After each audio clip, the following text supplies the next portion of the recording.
Bonjour, je m'appelle Estelle Rodier, je suis élève en terminale G1 au lycée Henri Matisse de Vence. Et moi, je pousse dans les champs. Enchanté. Cette mini-vidéo a été réalisée à la demande de notre professeure en spécialité SES, Madame Croizat, afin de nous préparer à l'épreuve du grand oral du nouveau bac, du 21 juin au 2 juillet 2020, ainsi que de vous aider dans le choix de vos 3 spécialités. Et comment s'est fait ton choix? Je n'avais pas de projet professionnel bien défini. C'est depuis 4 mois environ Il était temps, hein?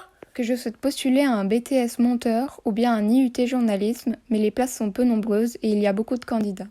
En terminale, nous devons faire le choix de 10 vœux de formation maximum et 20 sous-vœux sans les hiérarchiser sur Parcoursup. Sans projet professionnel en seconde, le choix de mes 3 spécialités s'est fait en fonction de plusieurs critères. Mes résultats, mes goûts personnels et aussi en fonction des professeurs. Même si malheureusement on ne les choisit pas. Et alors, ta première spécialité?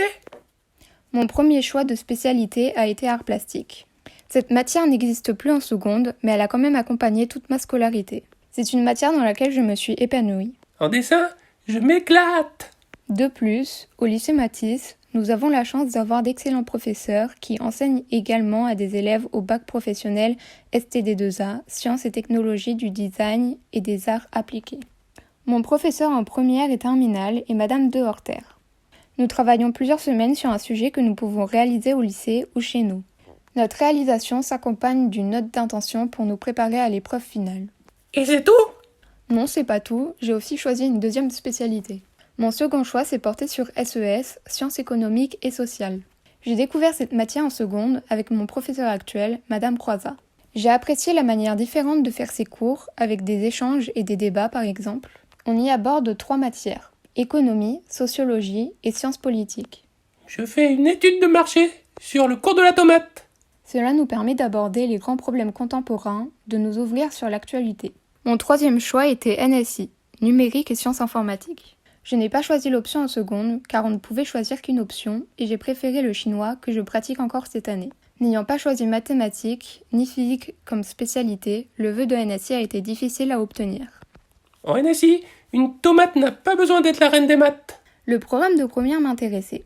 Il couvrait l'architecture machine des ordinateurs, les modalités d'interaction, les données sous forme de mini-projets et l'utilisation du langage de programmation Python.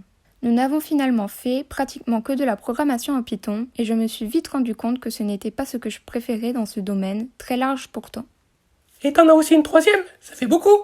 Oui, mais il fallait abandonner une spécialité à la fin de la première. Choisir d'abandonner une spécialité a été facile ayant eu de mauvais résultats en informatique. Finalement, pour moi, le choix des spécialités est très difficile pour 3 raisons. D'une part, par manque d'informations sur le programme exact. D'autre part, car on peut ne pas avoir de projet professionnel bien défini. Et enfin, car on peut avoir peur de ne pas obtenir ses vœux en terminale en fonction de la filière choisie. Malgré le nouveau bac, le règne des filières scientifiques est toujours d'actualité. Mais ces premiers choix de spécialité nous aident à constituer un projet plus facilement. Bonne chance et bonne réussite dans vos choix personnels. Pas de panique, tous les chemins mènent au bac.